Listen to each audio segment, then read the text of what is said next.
Namo Sang Hyang Adibudaya, Namo Buddhaya. Bapak Ibu, saudara-saudari sedharma, ya.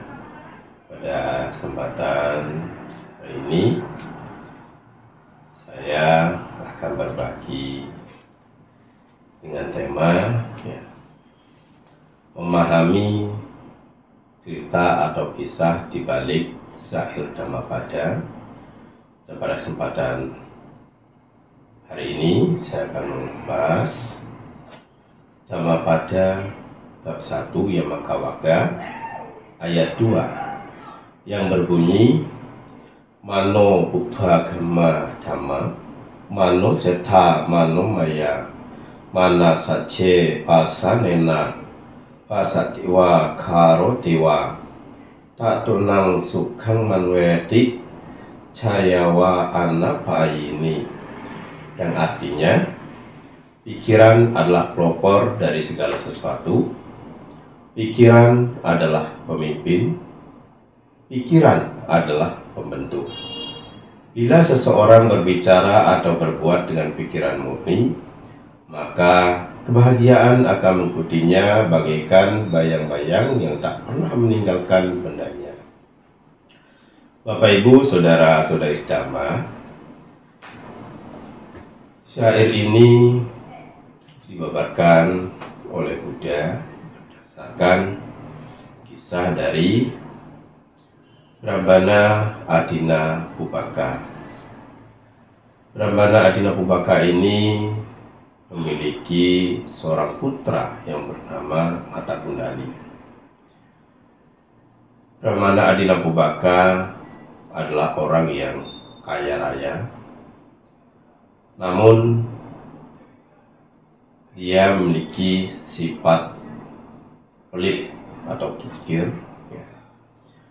karena saking pelitnya sampai-sampai kebutuhan anaknya sendiri dia buat dengan tangannya sendiri.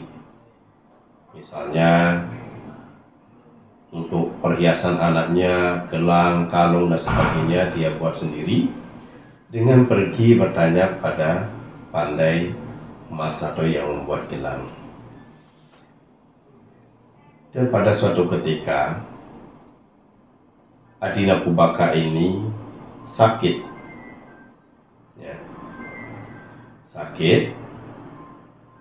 namun dia tidak mau membawa anaknya pergi berobat ke tabib atau tempat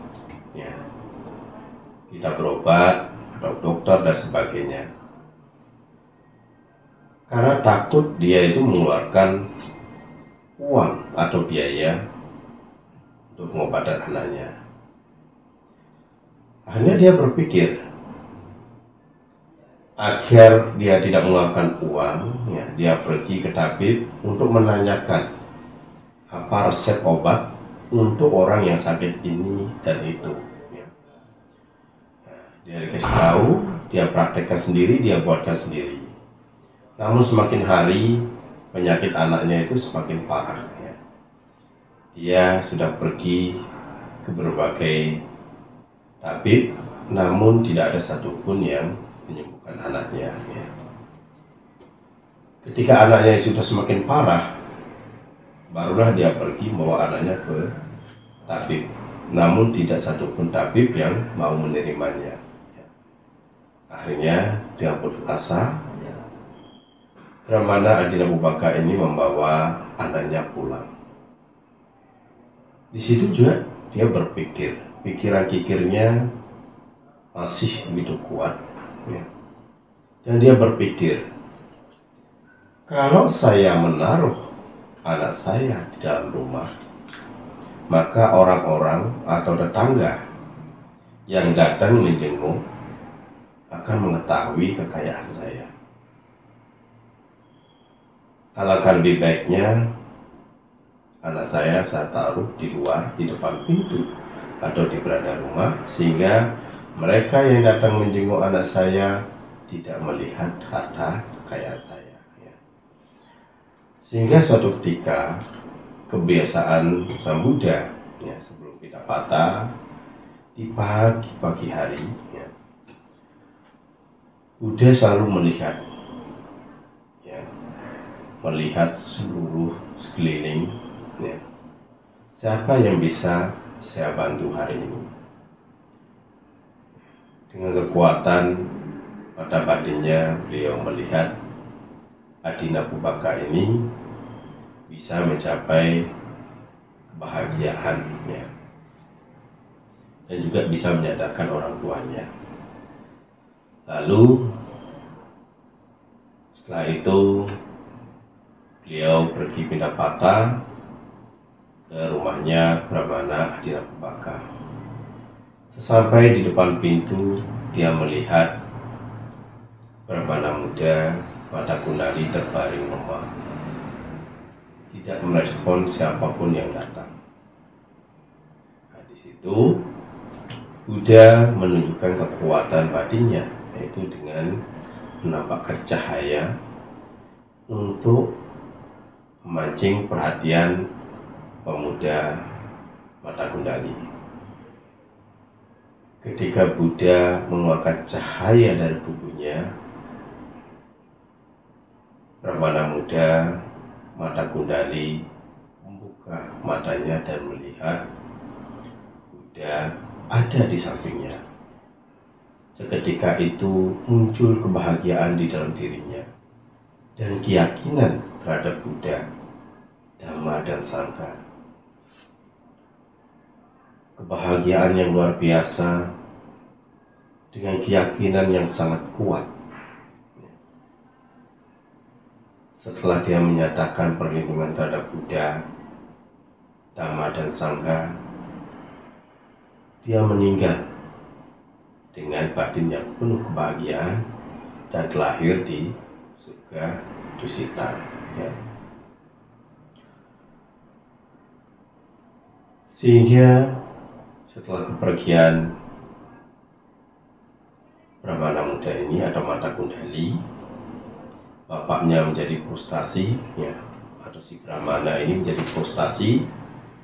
Setiap hari dia pergi ke tempat kremasi anaknya, ya, dia menangis terseduh-seduh dan sebagai berguling-guling, ya, untuk meratapi penyesalannya, ya, karena tidak mampu menyembuhkan anaknya.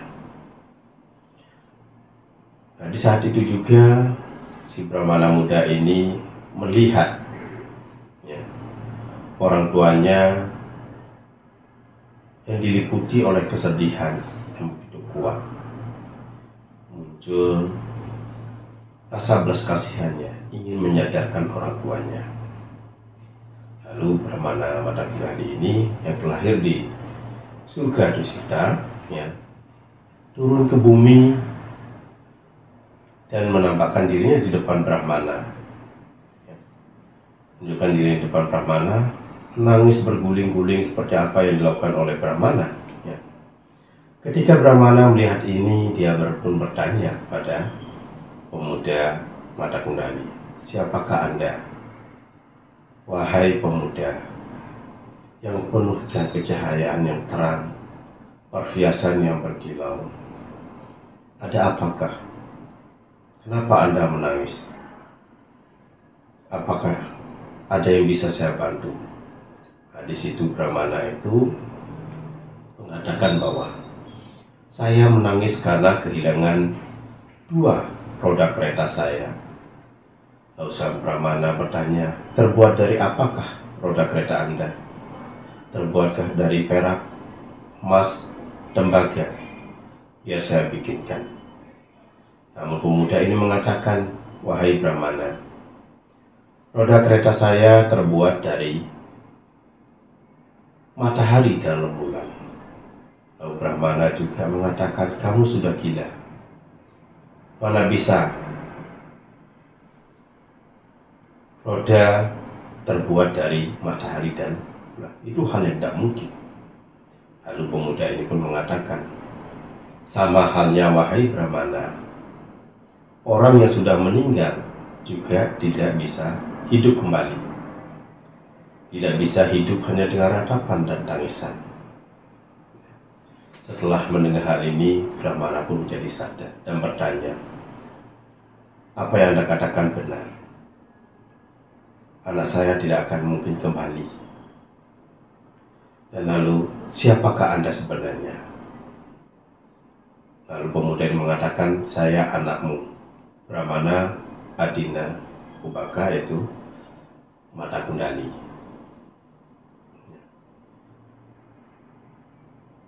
Dari mana Anda? Kok bisa Anda lahir di surga dan memiliki bentuk seperti itu? Karena saya memiliki keyakinan terhadap Buddha. Waktu saya mau meninggal, Buddha berkunjung di rumah kita, dan saya setelah melihat beliau tumbuh keyakinan yang begitu kuat dan penuh kebahagiaan. Di saat itulah saya meninggal dengan penuh keyakinan dan kebahagiaan pada Buddha, Dhamma, dan Sangha, sehingga saya itu terlahir di surga Dusita. Jadi Bapak Ibu, ya, setelah mendengar hal ini, pemuda itu menyarankan kepada Adina Ubaka untuk melakukan kebajikan dan mengundang Buddha dan para siswanya ke rumahnya. Ya, kalau saya hanya ada keyakinan terhadap Buddha, Dhamma, dan Sangha, saya bisa peroleh kehidupan seperti ini. Kenapa Anda tidak melakukan kebajikan itu? Yaitu dengan berlindung pada Buddha, Dhamma, dan Sangha, dan melakukan dana kepada para Buddha dan siswanya. Ya, sejak saat itulah Brahmana ini melakukan kebajikan seperti apa yang disarankan oleh anaknya, dan menjadi seorang Buddha yang sesungguhnya, yang praktekkan Dhamma dalam kehidupan sehari-hari dan menjadi orang yang dermawan. Ya, jadi itu Bapak Ibu, ya, kisah dibalik Dhammapada ayat 2 ini, yaitu bagaimana mengajarkan kita untuk menumbuhkan keyakinan pada Buddha, Dhamma dalam kehidupan kita sehari-hari, dan mempraktekkan Dhamma dalam kehidupan sehari-hari pasti akan membawa akibat atau manfaat karma baik, ya, dalam kehidupan kita saat ini maupun dalam kehidupan kita yang akan datang. Ya, itu aja yang bisa saya sampaikan. Akhir kata, Namo Sang Hyang Adi Budaya, Namo Buddhaya.